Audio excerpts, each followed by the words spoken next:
the corner for those who need it. Everybody else's camera should be coming back on again, or you need to put yourself back on again. And Nicola, you need to share the screen again, please.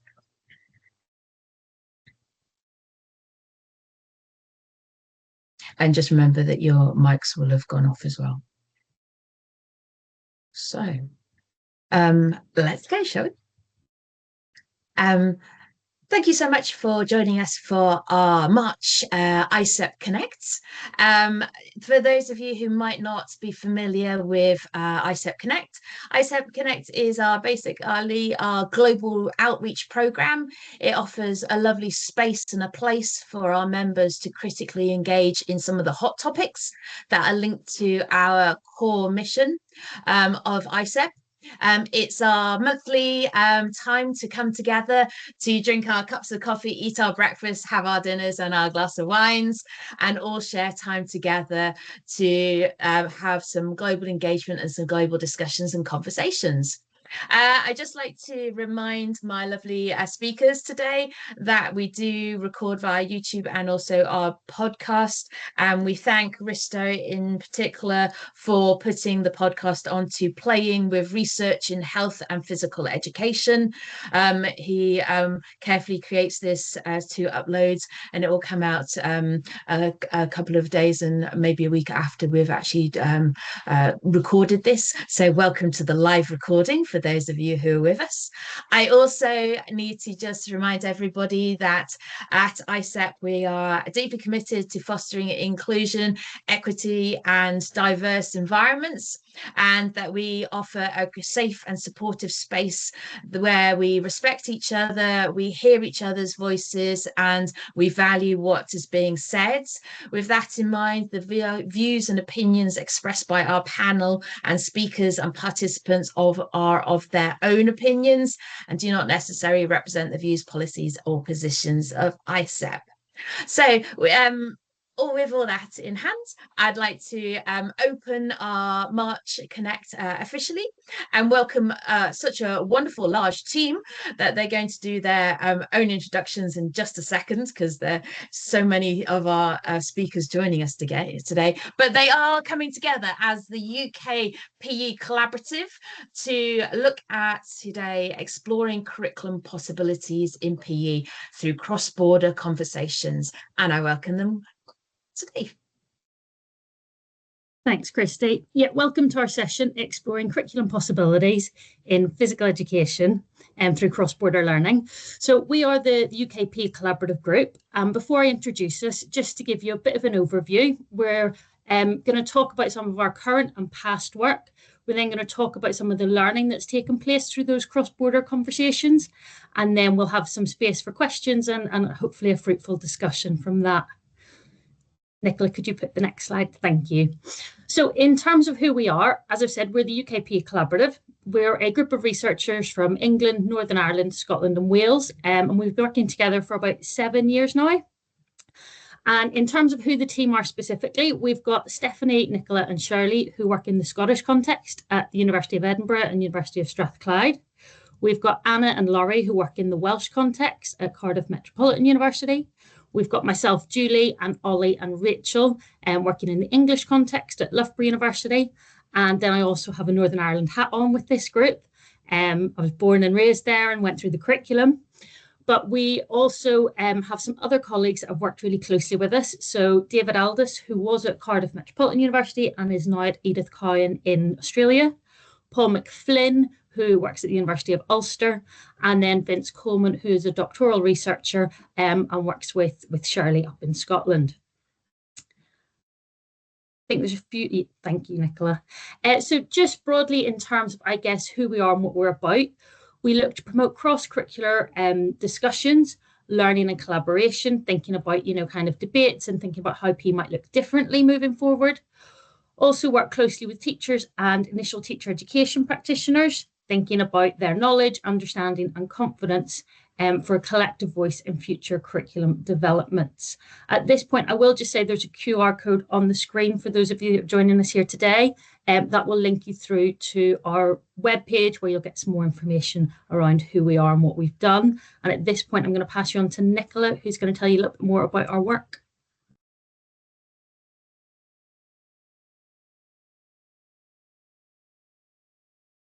Thanks, Julie. So looking at the work that we've done to date, we started with some cross-border curriculum analysis. And what we were doing there was looking at to try and understand the messages conveyed about the nature and purpose of PE and health and wellbeing in each country context. And from that, our analysis of the curriculum has expanded into looking more specifically at the Northern Ireland context, and there was also an examination of the concept of core PE in England related to that. Following on from this cross-border curriculum analysis, we were able to produce some blogs and infographics which are a way of sharing the work that we're doing. And from our analysis, we really realised the importance of the teacher as part of that. So we started doing some work with teachers, and we did a project where we interviewed teachers from across the UK to understand how they conceptualised and enacted PE and health and wellbeing within their curriculums. And then from that led into some interactive workshops with teachers where they had the opportunity to share their experiences in that cross-border sense. So there's that the foundational analysis that we've done, and then the knowledge exchange work that we've managed to do working with teachers. From that work with teachers, we then realised teacher educators are a really important part of this story as well. And so we are currently in the process of analysing interviews that we've done with PE teacher educators from across the UK to look at how they are teaching curriculum within ITE contexts. And then we have secured some funding through ERA to run a seminar series that's ongoing, where we're exploring PE curricula across European borders. So broadening out that UK perspective that we have to look at what's happening more widely across Europe. That gives you a kind of whistle stop of the work that we've done. And I'm going to move on to Shirley, who will describe in a bit more detail some of the learning that we've taken from these projects. Thanks, Nicola. So in this part of the presentation, I'm going to share some of the key things that we've learned from our research.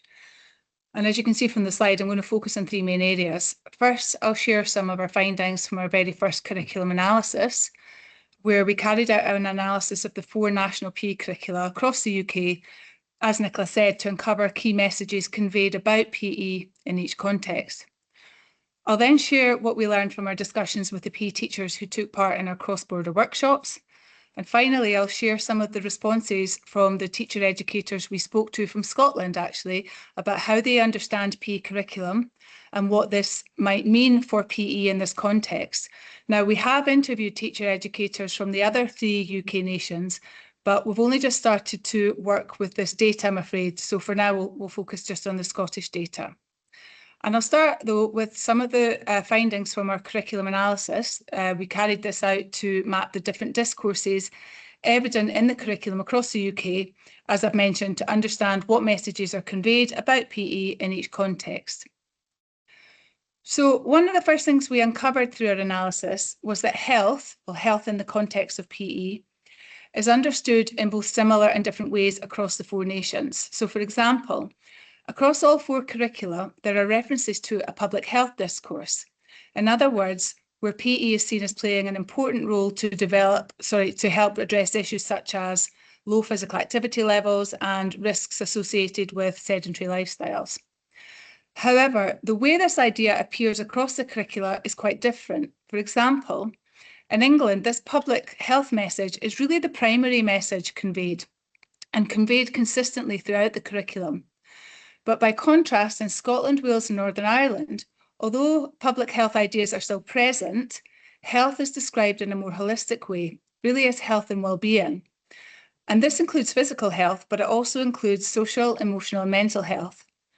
And when we think about this from a cross-border learning perspective, we think that this broader framing, so that is compared to how it's framed in England, potentially gives teachers more flexibility to think about health within PE in different ways.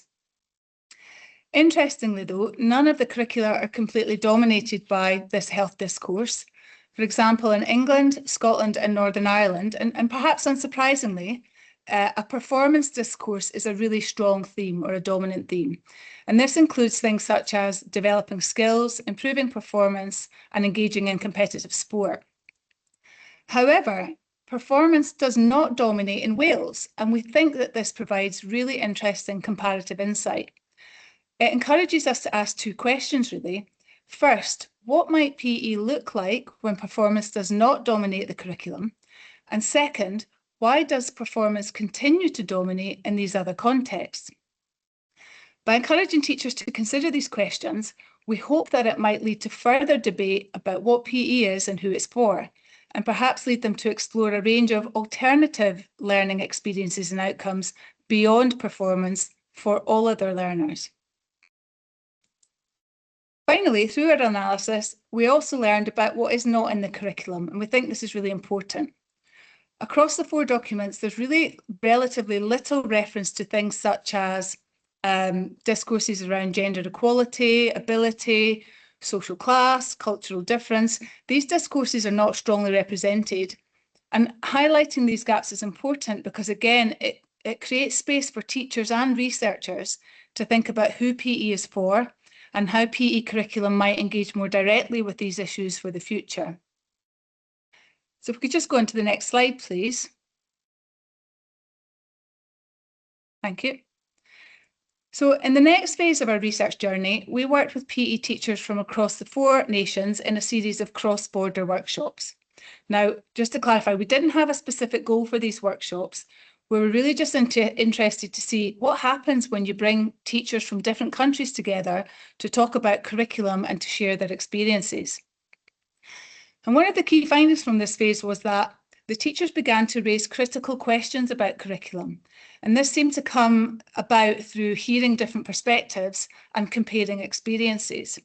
So, for example, some teachers, including teachers from England, questioned the aim of the English curriculum that young people should excel in sport. One teacher commented that the word excel suggests reaching the very top level in sport and questioned whether this was a realistic or appropriate aim for all pupils in PE. Hearing about other curricula also encouraged teachers to reflect more deeply on the role of health in PE. One teacher raised a really interesting point. She questioned how much influence PE actually has on pupils' health when teachers might only see them for once or twice a week, 1 or 2 hours a week. She also questioned whether improving health sometimes becomes confused with simply improving fitness.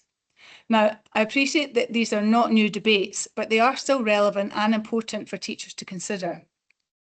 And this then led to a wider discussion about the concept of health more broadly. And through this, it became clear that the teachers from Scotland and Wales tended to have a broader conceptualisation of health compared to those from the other countries. Reflecting their respective curricula, they refer to the term health and well-being rather than just health, which again encompasses physical, social, emotional, and mental well-being. We think that this again highlights 2 important points.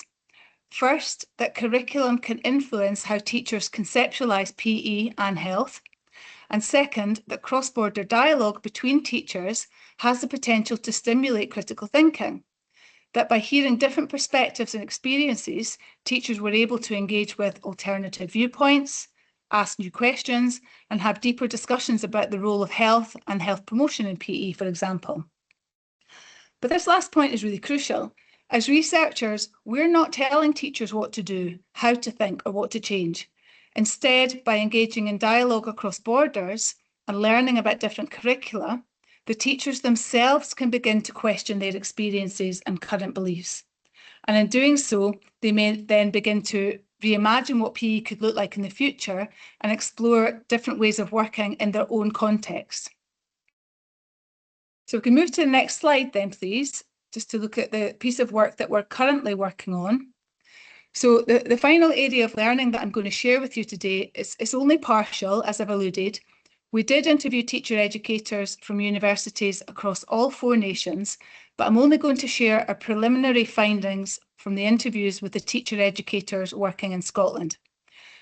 So for some context, the aim of this work was to explore their perceptions of their national PE curriculum and consider what this means for PE in the context of ITE, which then clearly has implications for student teachers and their experiences in schools. And perhaps what you can do is reflect on the findings I'm going to share and then compare them to your own ITE experiences to see what cross-border learning actually emerges, if any. So one of the key findings from the Scottish teacher educators is that the PE curriculum here is not seen as a fixed body of knowledge or a list of activities that must be delivered. Instead, it's understood as a flexible framework that guides teachers. And for them specifically, this framework is useful because it provides a shared language, one that connects university learning with school practice. So for example, it helps them to support student teachers' understanding of ideas such as progression, curriculum-focused learning experiences, and broader curriculum goals such as the development of skills for learning, for life, and for work. Understanding curriculum as a framework also means that teachers' own philosophies, identities, and relationships can shape how PE is enacted in schools, but also what it looks like in ITE. As a result, for those teacher educators we spoke to in Scotland, PE curriculum, or PE, is not understood as one single thing, but rather something that can look different depending on the context, the learners, and the teachers. A related idea that was conveyed by the teacher educators in Scotland is that PE curriculum is also understood as a tool or a space for critical thinking, where student teachers can begin to question current practices and imagine what PE might become in the future. So from this perspective, PE curriculum and PE is both dynamic and open to change. The second key finding I'm going to share relates to a tension between the ideas explored in universities and the realities of school practice. In universities, there's space and time to engage with research, critical reflection, dialogue, different types of pedagogies, and so on. However, in schools, PE can still be constrained by things such as time, curriculum, facilities, as well as traditional expectations around, for example, performance in sport or high-stakes examinations.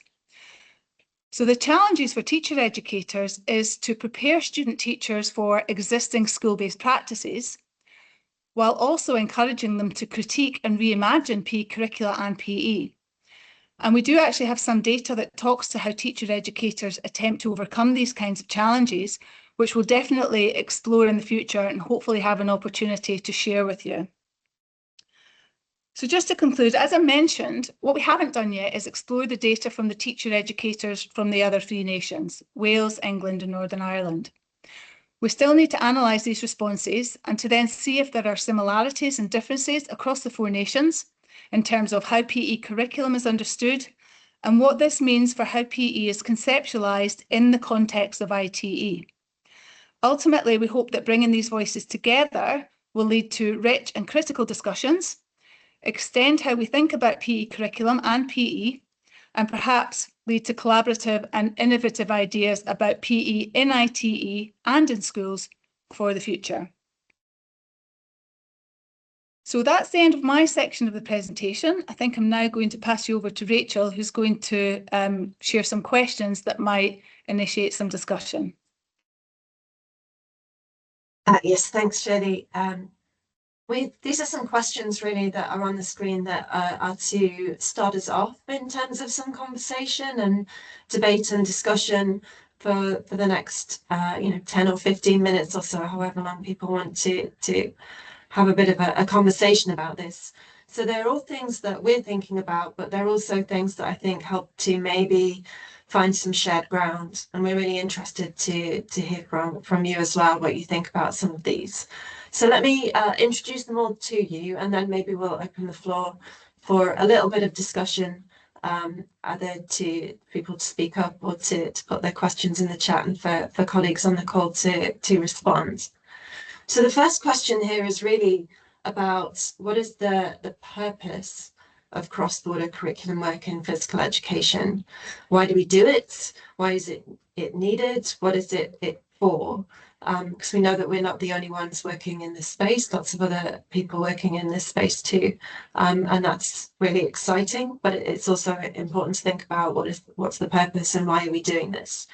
The second one is really about what learning comes from cross-border curriculum dialogue, what learning has already come from it, perhaps from our own work, but what learning in general can we draw from that. And finally, what other possibilities are there for cross-border curricular conversations?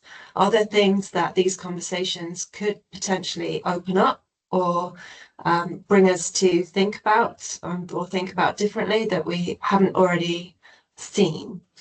So we're really interested to hear what people might think in relation to this.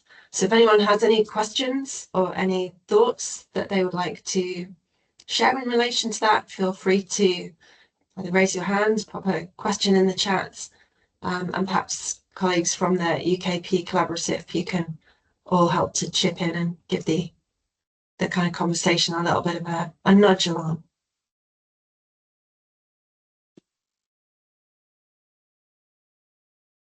So any thoughts to set us on our way? I'm going to bring the questions back up so that I don't lose track of them. Shall we start with the purpose of cross-border conversation? So I know that I'm part of this, but I can say something because it's not necessarily an explicit discussion that we've had, you know, what is the purpose? But I think implicitly we've understood this as just a really important way of learning. Not seen it, we've never seen it as, you know, which curriculum is better, which curriculum is worse. It's more about what do each curricula and curriculum bring that we can learn from. And it's just, as we know, because we've done this with teachers and we've done this with each other, that it's just such a useful way to initiate discussion. So for me, these are the purposes: to open up a space for dialogue and to learn from each other in a really collaborative way. Thanks, Shirley. It's a good place to start. And actually, as a little bit of background, it's perhaps worth saying to those who are on the call, those who are listening, that actually this work started a little bit by accident. That it started with a conversation just about how are you, what are you doing? And then it opened up questions around, well, why are you doing that? And so that there was a real learning right from the start. So this has never really been a research agenda first and foremost. It was, as Shirley said, an opportunity to have conversations within a community and to learn from those. Christy, let me bring you in. I was more curious in terms of maybe spinning the question back to all of you. So you've said you've been doing it for 7 years. Has the purpose changed over that 7 years, especially thinking about how new curriculum has developed within the 4 countries, and what was your influence or informing from your lessons learnt?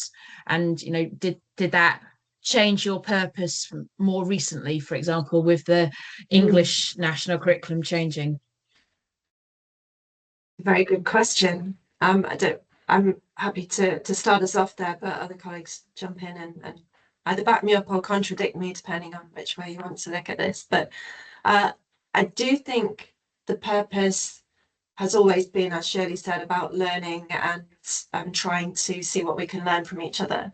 Obviously, the sort of drive to do things in the name of cross-border work, I think, has changed, because we're not at the same point of knowledge now. That idea of conversation drives you forward. You know more, you learn more, you think this would be interesting to look at. So you look at that, you learn something, and it sets you off in another trajectory. But I think what we found, from my point of view, that the idea of cross-border conversations has expanded, who you have those cross-border conversations with. So we have them with our students, we have them with our colleagues, we have them, you know, internationally, we have them in different ways. But so I think the purpose, there's a thread of a purpose that's always the same, but where it takes you is sometimes a little bit serendipitous. Whether anyone else wants to come in to the back of that. I can add briefly to that. I agree. I think that thread of learning has has been there from the start and is still there now. And now it's opened up to looking at different countries. So we have expanded what we're learning and how we're learning. But I also think the journey has been, it started off just by sharing experience and understanding experience and curricula. But as I mentioned in the short section of the presentation I delivered, what we noticed that when we brought teachers together to do this, it began to help them think more critically about their own context. So they would hear what was happening in another context, compare that to what they were doing and they were experiencing, and begin to see it in a different way and begin to ask questions that opened up critical thinking. Now, that is also learning, obviously, but it's just perhaps a different way of viewing it that we think is really important, because I think how this has evolved as well, as Rachel said, it started off just out of interest. Oh, what's your curriculum like? What do you do in your curriculum? And then it's evolved into critical thinking. And now we actually think that this might be a really useful platform to think differently about PE. And that's, Christy, you've mentioned the curriculum reform in England, and it's happening in various other countries as well. And we actually think there might be a place for this cross-border discussion and learning and critical thinking to support curriculum reform, because new ways of thinking, new ideas, new perspectives are really coming out of what we're doing with teachers, with teacher educators within the UK, across Europe. And yeah, I just think it's really valuable. If current curriculum reform, if one of their objectives is to kind of future-proof physical education, to think what it could be in the future, then I think that to hear some of the discussions we've been having that have come from the profession, these are not ideas that we've come up with, these have come from the discussions, come from the profession. I think that would really, really usefully inform curriculum reform. I think, Shirley, just to add as well, I think throughout the discussions from the start, there's also been a real transformative narrative in terms of the types of discussions we've had. And, with different countries going through transformation and curriculum change in different stages. So, for example, at the start, obviously Scotland had been through that reform, and we had some Welsh teachers then were thinking, oh, okay, what were the lessons learnt? What can we take from that and apply to our context? But then likewise also, we've had at that micro level of the teachers as well, we've had, for example, English teachers listen to some Welsh teachers and thinking, oh, stimulate some thinking about transformation. Not only, I think, thinking around criticality, but also giving them the opportunity to be creative. I haven't thought about that before. I can't do it exactly like that, but actually I can think about this in terms of transforming and reimagining my physical education as well. Yeah, and I think just adding into that a potential issue for this kind of work in the past, especially if you look at how education's used it, for example, PISA, it's looking at what are they doing and we need to do more of the same, or what's best practice and we need to copy that. But what we've managed to do, I think, is create a neutral space where it's about dialogue, and it's not about, will we do it better, or it's just about what's happening in that space and what can we learn from that, which I think is important for curriculum reform and for policy to think about that. Yeah. So in terms of heading to your possibilities and future proofing and our callback to our wonderful AIESEP specialist seminar on sustainability, I believe the Scottish curriculum has a bit more of a focus on sustainability. How's that then impacting into PE, or do you see that being a future proofing or a possibility of something that needs to be discussed in terms of cross borders? So I don't know if we can say we've had an impact on PE, but what we can say is that we have spoken to some teachers who are doing some quite interesting and innovative outside of the box things. But what we think this space can do is it can, well, first of all, it's a space for teachers to have the discussion. As you know, teachers often work in the silos of their own school and they don't get the chance to have these discussions. So when they do, they grab it with both hands and really value it. And what we hope that does is that then gives them the confidence to then have more of these discussions, to get more involved in policy development, whether it be at school level or local level or national level, and begin to think about what changes might be feasible within their school. So I don't think we're directly having an impact, but I think that just by creating that space for teachers to come and have these discussions, that might then have a knock-on effect and do something.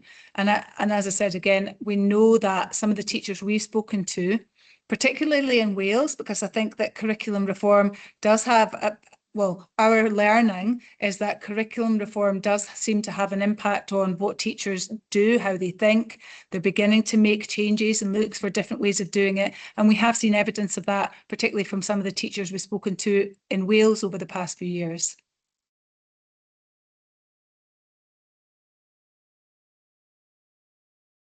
I think there is a real possibility for these cross-border conversations to reach lots of different topics, like you're saying, Christy, around sustainability. There's always different angles and different aspects to the conversations that you can have, and certainly if you look at some of the literature that's out there, I've reviewed a few really interesting papers recently that have got that idea of a cross-border conversation element to it. And so in terms of possibilities, it just feels that there are lots of possibilities there.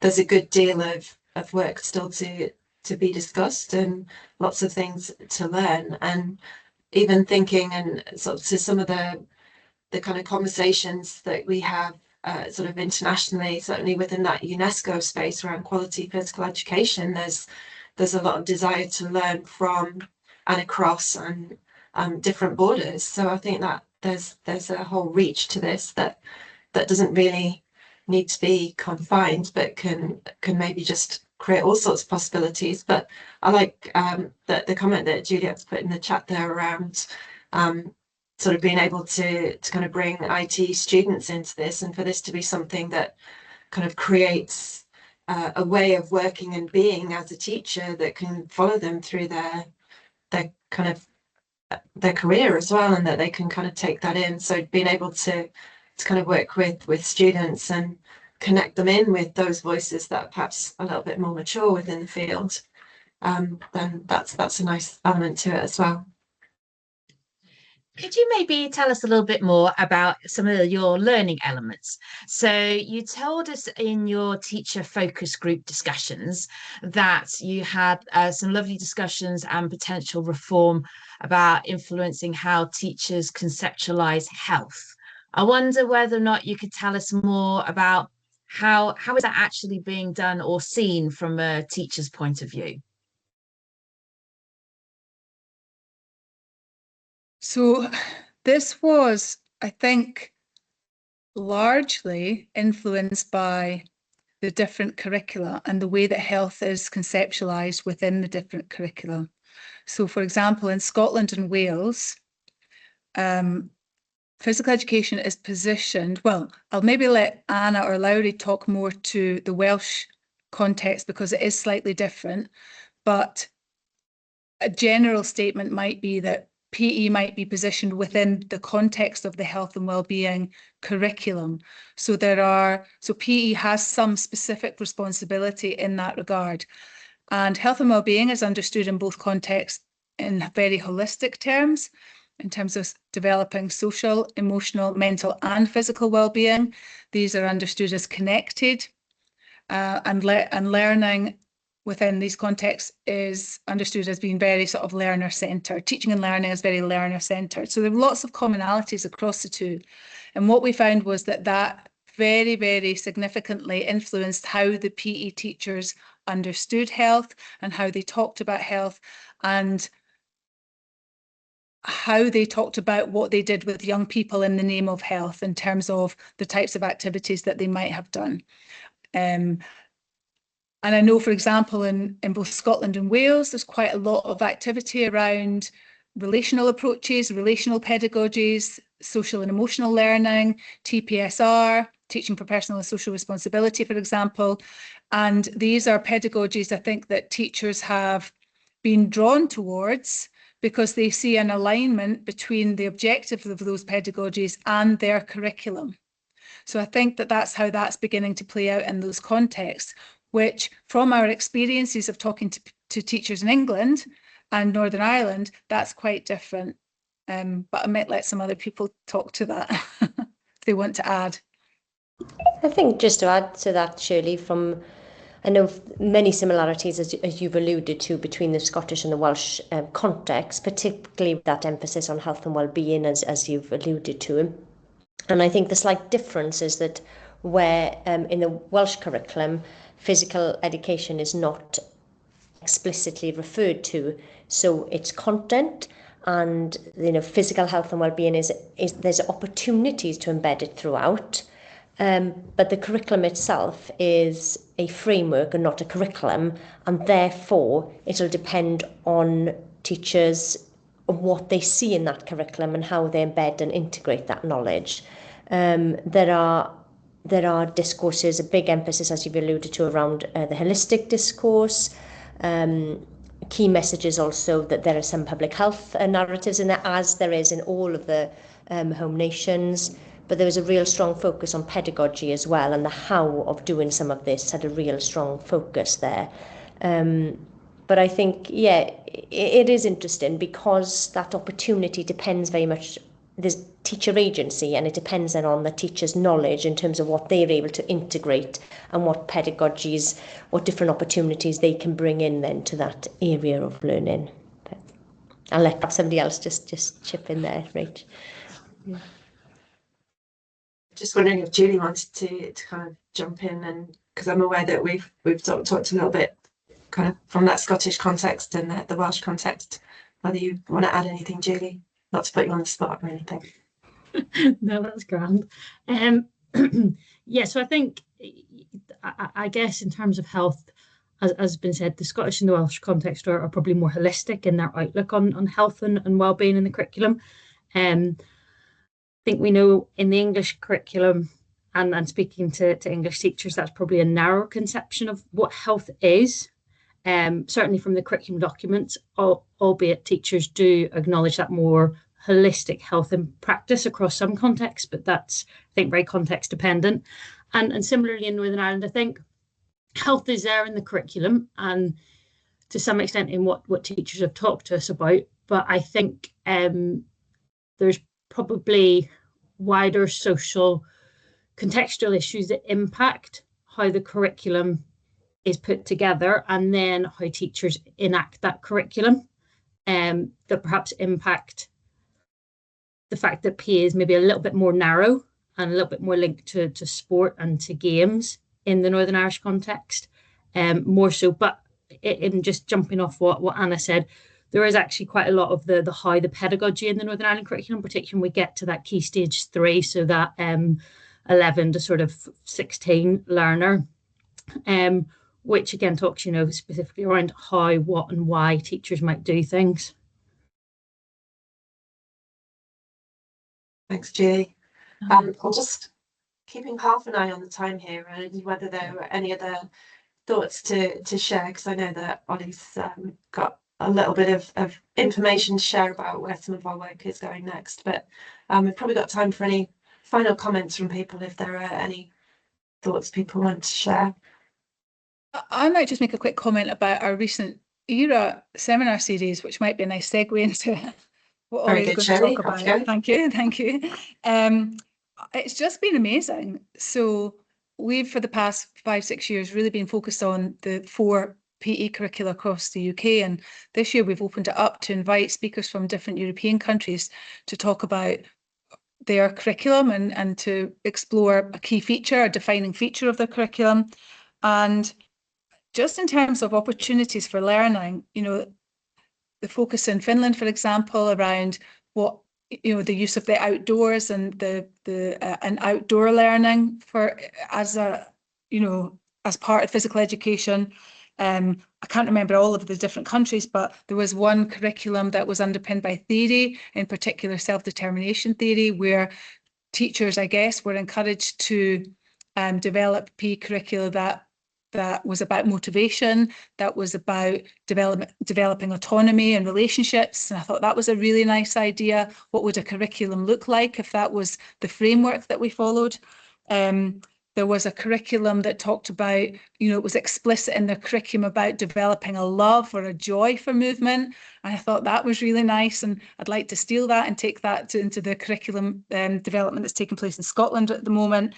And then there was been lots of interesting ideas about different ways of assessing in physical education. So some narrow kind of physical type assessments, motor performance and so on, to much broader ways of assessing young people over time and in different ways. So yeah, just to flag that the learning is still ongoing and there's still heaps to learn and heaps to share, and it just will be interesting eventually when we come together to have a proper discussion about some of this learning, what might then emerge from it. I'm particularly looking forward to Gorgon's session on the 9th of June from the Swedish perspective, looking at the preschool class and how you're then going to bring in the early years into your discussions as well, coming from the early years special interest group chair, just getting that in as well. But no, I think that's really wonderful how you're then covering all your ages within your seminar series that continues. So it doesn't just stop here in terms of you sharing your collaborative approach. Everybody can get involved. And as Juliet says, this is why your students are then able to start asking more questions. You've almost given everybody permission to start asking, so why are the things the way they are, and what are they doing, and how can we link? And also I think it helps us question about language as well, and what is everybody using and how are they using it, and the notion of that health and well-being being your area of development that then has motor competence in, for example, from a Northern Irish perspective rather than anything else. Ollie, did you have anything that you wanted to add in terms of contribution? Not that I'm putting you on the spot, but segueing towards you. I'm not sure if there might be a slide to talk to. Yes, I think perhaps if Nicola shares her screen again, we'll be back on track. And I'll try and be concise.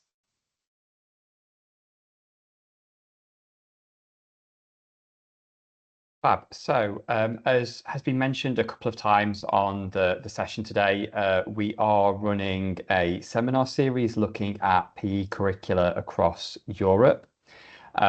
So we are on to seminar 5, I think of 6 or 7 now, Shirley, so we're well on our way. And the next of those will be with conversations from Turkey and Ireland. There's a QR code there for folks to scan and sign up if they'd like to. It will be coming up on the 13th of April from 4 till 5 p.m. GMT. We'd encourage anyone who's attending this event today or listening back online to join us if they can, to engage in these conversations. I think, as Shirley said, it's really fruitful to have these conversations across different borders, and we thought we had a lot to learn across UK borders. We're now realising there's even more to learn across these European borders, and it really is opening up possibilities for what PE could be. And this will all then culminate in an in-person event ahead of the AIESEP conference in due course. The remaining sessions are available there. So we have the one in April, then we have another one in May with Norway and Portugal, and then in June we have Sweden and the Netherlands. And then, as I said, I think we'll have a culminating event in due course ahead of the AIESEP conference in August, which if anyone has any queries about, we can send information over. But I think then that's it from me, other than a Padlet discussion to flag here, unless Stephanie wants to jump in.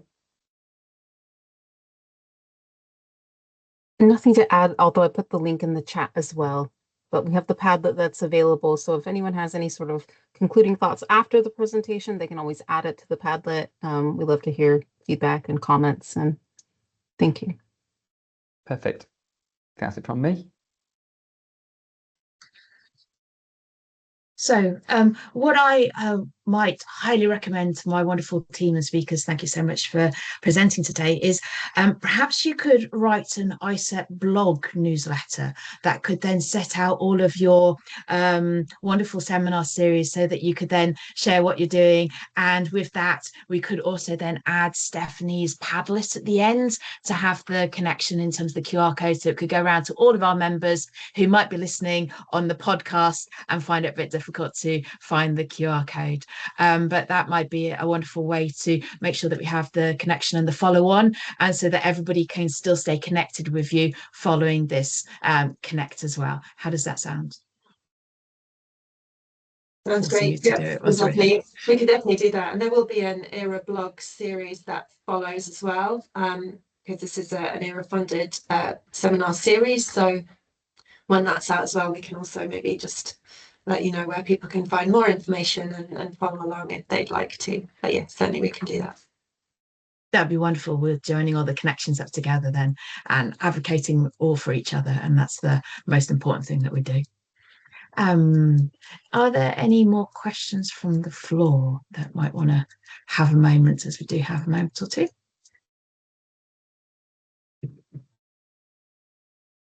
Or anything more that the presenters would like to share that they don't feel that they had quite enough to go for? Oh, Julia's there. Hi, sorry, the drilling stopped at last. I was wondering if your research had influenced perhaps the new curriculum that is being proposed. In terms of, say, for example, the new curriculum that came out in Wales a couple of years ago, has that influenced how the new curriculum in England is going to be shaped, do you know? Quite a big question. I think officially that there's no sort of direct connection, I suppose, between what we're doing and what's happening there, but there are voices that are feeding into that you know, we've also been involved in some of the work that we've done, and we've sort of informed some of the work that they do. So I think it's kind of creating a network of conversations that filter some of these thoughts and ideas through.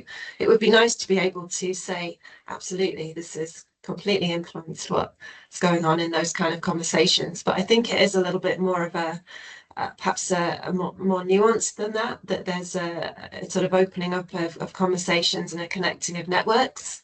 And I think that's definitely something that we've looked to try and do, rather than you know, not control some of these conversations that we have, but just sort of open them up and let them go where they need to go.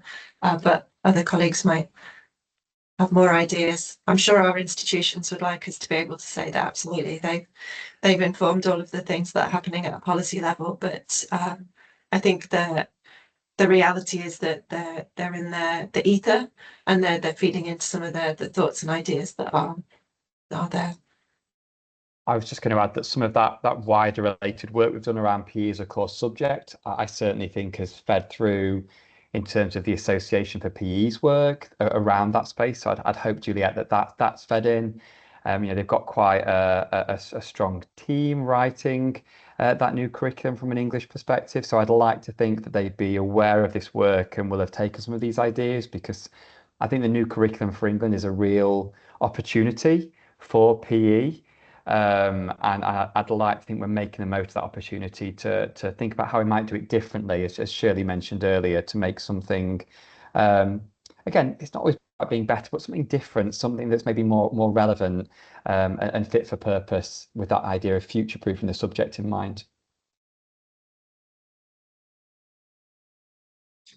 If you had, following on from Juliet's question then, if you had one wish that, having not seen the new curriculum and not being involved in it, and for those of you not familiar, it's coming out as statutory in 2028. It's going provisionally from 2027 for those providers who want to start it early, but it hasn't come out yet. If you had one wish as a whole collaborative team, from all your lessons and stories learned from your teachers and everything else, what would be the one thing that you would like really, really hope that they would want to put in the new curriculum? Oh, Julie's come off. Oh. Shirley, go ahead. So it's quite broad, but I'm going to go for it, that it's underpinned by this idea that it's inclusive, that when we think about who the learner is, or who the learners are in the curriculum, that we understand that it's a broad, diverse group of young people that we're working with, and that one size cannot fit all. We have to think about a curriculum that turns all of our students onto movement and physical education, and that it can't just be this narrow thing that works for some and not for others. So that would be like a principle that really has to underpin any curriculum, that it's got to be with who the learners plural are at heart, and acknowledge that they will all be different. So that would be my wish, I think. Rachel's put in the chat, for those not on chat, that the scope for the curriculum to enable more meaningful movement. Julie, were you going to commit to one as well? Was I going to commit to one? No, I was similar point to Shirley, but just to add to that, and I guess this is perhaps because I know it's been an issue in the English curriculum, but thought given to what assessment looks like and what is being assessed, which I think goes to that inclusive approach to curriculum, to that idea of meaningful movement. So perhaps assessment goes beyond what it looks like currently and supports teachers to think about assessment in different ways, right the way, from primary through to secondary. Fabulous. I won't go around all of you and putting all of you on the spot. Thank you so much. What I will do now is we'll have to close for today. I can only thank my speakers enough for coming and joining us today and giving up their time. Thank you to everybody else who has joined us for today, whether you'd be listening on the podcast via the YouTube or actually in our live recording. Thank you for joining us. I have to let you know about our next one. Our next one is in April the 29th. We are on European time. So we will be on 1 p.m. European time, which is 12 GMT.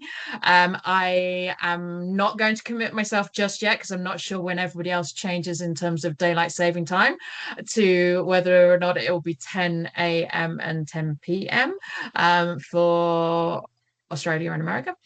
But we will be on navigating European funding opportunities in physical education, sport pedagogy research. So the DTEPES research group are going to come and focus on European funding opportunities and how to pay particular attention to the schemes, how researchers can collaboratively come together, what are the key funding programs, and share their tips and tricks to try and help with everybody.